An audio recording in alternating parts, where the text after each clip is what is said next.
Okay, I should be live, and in this little segment, I am going to be talking about the workflow I used for this project,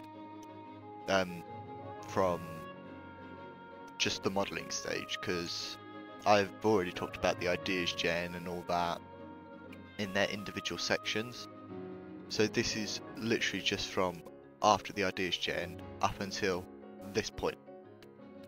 The workflow I used was a bit messy. I did change the way I did things a fair amount, but I don't see that as a bad thing, because that way it does kind of show that I'm learning and developing different skills. So to start off with, I originally worked on models individually, as you can see here. So here's an example of the cannon. First of all, I made the cannon low poly, then the high poly. I then unwrapped, textured the low poly whilst baking the high poly detail onto the low poly. I originally started off doing that for each asset, and the reason I did that was because it kind of worked well for me in Unit 12, which was the Native American camp. So first of all I had one for the terrain, then I had a model for the tent, a model for the heart, and a model for each individual weapon. So that's how I started, and I think I did the cannon, the helm, and the lamp and the rigging this way. But there was a week that it wasn't necessarily slow, it was just more of an organisation week, and it was at that point I put everything into this one scene, and doing that was actually really helpful, as it gave me a really good idea of what the ship would look like. I then really enjoyed how the ship looked when it was like that. Somewhere I have a picture, it'll probably be in the actual development log write-up section that goes with this. And so I started actually developing onto this scene. So this meant doing the ship details, like you see here, this stuff here, all of that was done on this scene. So the mast, the rigging, the rope, ship details, the ladders, just that way I had everything in one file. And this was in a way going to be helpful in the future, as it meant I only had one FBX to export and then import into Sketchfab and UE4. So that saved time in the long run. Because of this, the workflow I used did change a little bit. So where originally I had model for each of these, oh pardon me, I could have done that, so I could have had a model for the window and then duplicated each window. However, I started watching videos about mirror texturing, because that's something I really wanted to do for the ship. I really just wanted to get as much texture density as I could in this ship part here, because I've said this a fair few times, the one thing I failed with on my project last year, not necessarily failed, but it didn't look the best, was the texture resolution on the ground. and so I really wanted to improve on that. So I had to look at different ways of optimizing my UVs, so I had as much texture density as I could. And looking at all those tutorials online, it definitely improved the way I worked. So an example of this is that all of these are my low poly, and once I considered this to be like a certain area to be done, like say like I did the mast, what I originally had was just one mast here. I would then export this one mast into a new UE4 scene. I mean, this is a bad example because the mast isn't here. I'll see if I find it. Shit, mast. Or not. But yeah, so I'd import the mast into a 3ds Max file. I would then generate a, create a high poly and bake it. So going back to the example of the ship, here I've only got one mast. And then so if I go to the unwrap, open the UV editor, it's pretty well packed for just one. So, but then if I had the extra ones and then re-unwrapped, I need to reset UVWs, but just repacked, I'd have a lot less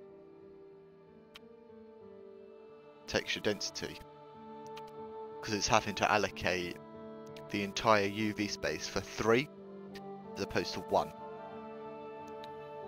And this is a method I did for a lot of my stuff, so like the windows here, the floorboards for the steps,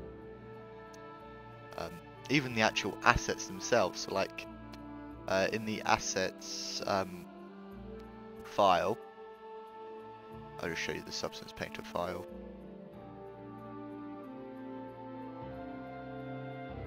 If it decides to open, so as you can see, I have just one of everything. I would then import that into 3ds Max and then duplicate them all around, as you can see here. And like, I knew roughly about that, but my original plan was something like that, was to have them as separate objects in the FBX, which is what I did, but do all of this stuff in UE4. But like I said, my workflow did change because I really liked the whole ship inside 3ds Max, and doing this method is something I did for pretty much most of it after. So as you can see here, like, just get rid of that stuff. As you can see here, I've only got half the door and only 2 of these planks. I then add an edit poly and I get all the planks.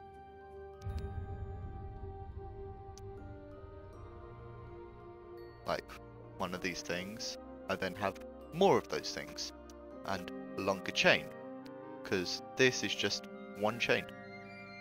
Please don't crash. Yeah, just one chain here. Then you get something like that. This thing, I don't know where that came from, but nevertheless, like, even so, like, doing that definitely saved as much texture density as I needed. And so what I did as well was I originally started off with placeholder textures. So I'll see if I've got an example of this. So ship hole.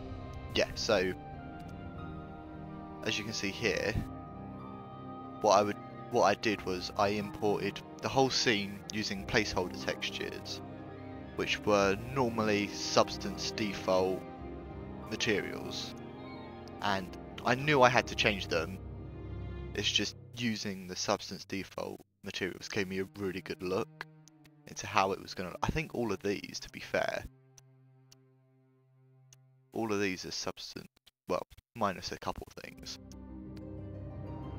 All of these are substance default materials. Like, I know that is. And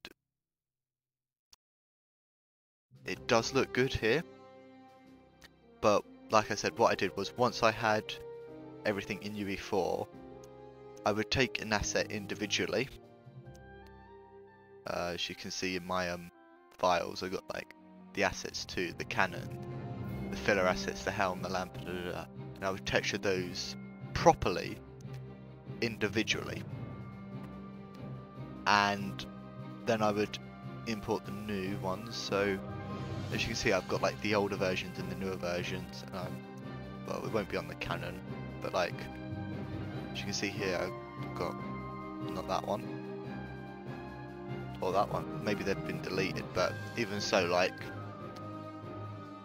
I'm just replacing the old stuff with the new stuff.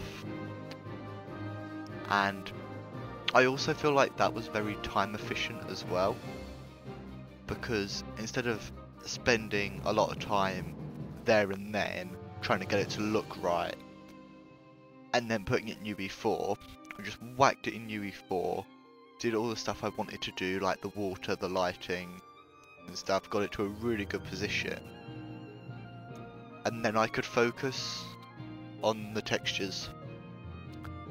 Because the way I saw it was that I know more about texturing than I do UE4 stuff, and so if I encountered any problems, it was better to get those out the way early rather than worrying about them at the end and running out of time and stuff.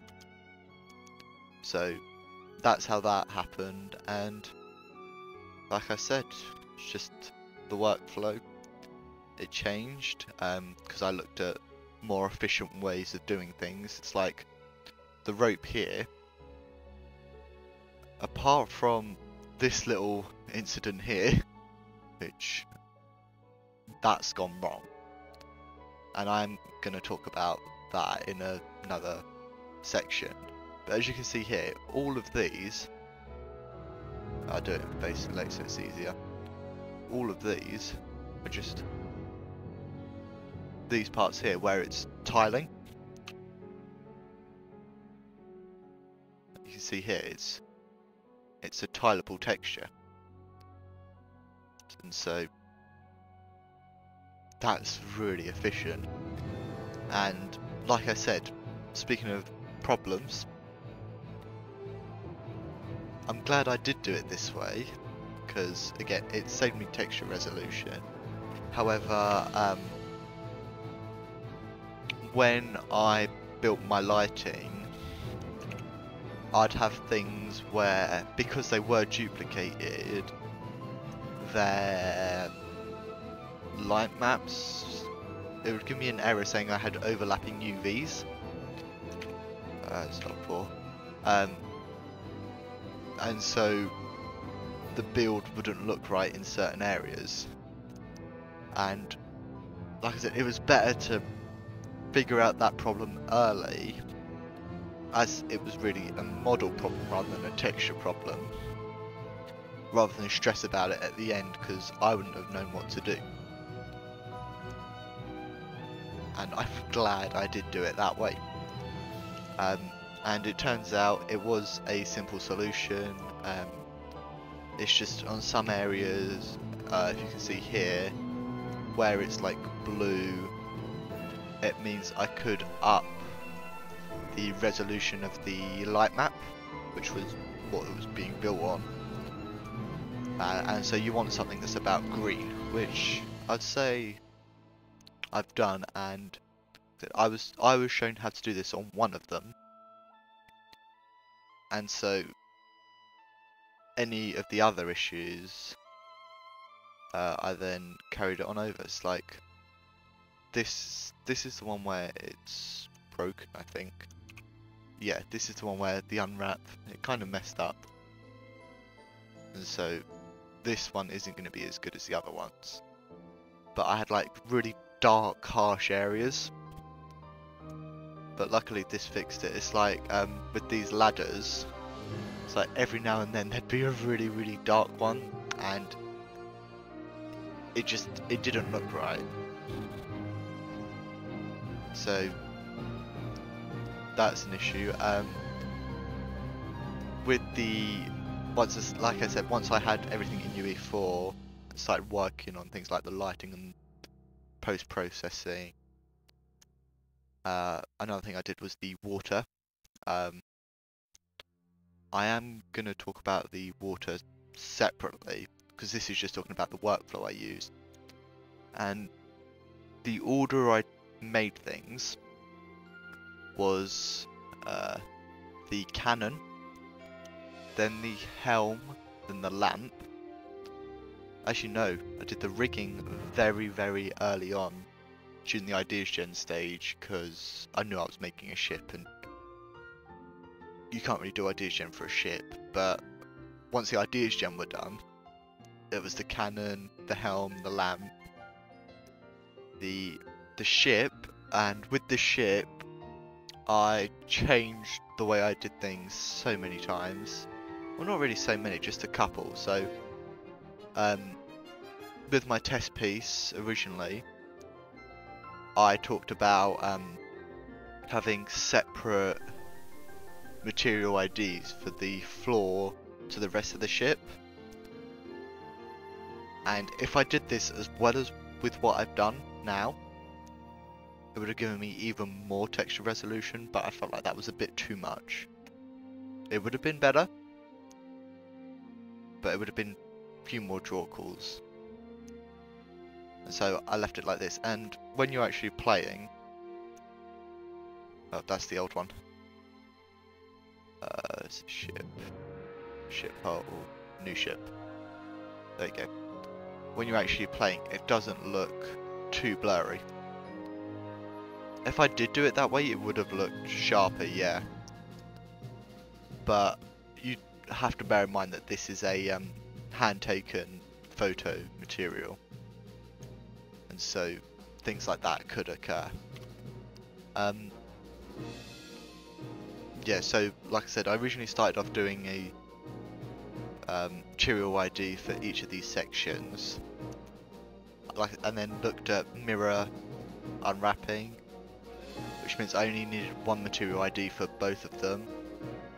I then originally was gonna texture it like this, just using, oh my god, just using normal maps from Substance Painter using their brick generator.